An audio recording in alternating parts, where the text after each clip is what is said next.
Herkese salam. Bugünkü izahım qollaşdırma ilə bağlıdır. 1024 pikseldən ibarət qrafik təsvir ötürülməz surəti 512 kilobit saniyə olan şəbəkə ilə 16 saniyə ötürülərsə, bu qrafik təsvirin palitrasındakı müxtəlif rəng çalarların maksimal sayını müəyyən edin. Bizə burada rəng çalarların maksimal sayını deyir. İlk öncə biz burada öyrənməliyik ki, nə qədər həcmdir bu. Ona görə bir sonraki kilobit saniyə, 16 saniyə bir-birinə vururuq. Bir sonraki kilobit 2/9'dur. Vurulsun 2/4'ə. Bərabərdir. 9 ilə 4'ü üstə gələndə 13 edir. 2/13. Sonra 2/13 həcmdir. Bildik ki, kilobit saniyə həcm. Bize indi deyir ki, 1024 pikseldən ibarət qrafik təsvir ötürmə surəti.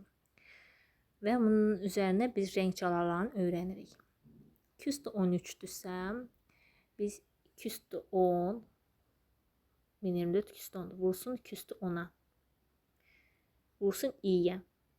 I burada rəng dərinliyidir. Onu öyrənirik ki, rəng çalarını da öyrənək. 2/13 isə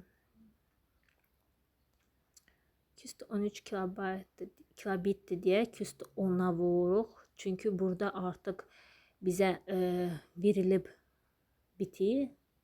Yəni bayta ehtiyac yoxdur artıq. Ona görə 2/10'a edirik.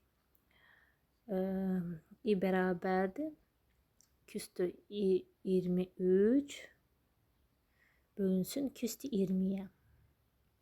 İxtisar eləyəndə 2/3 qalır. Yəni 8. Müxtəlif rəng çalarları dediyi üçün rəng çalarları da n üstü i'dir. Yəni i biz 8 tapdıq, 8 bitdi. Burada da 2/8 olur. 2/8'də 256. Cavab 256'dır. Bu qədər.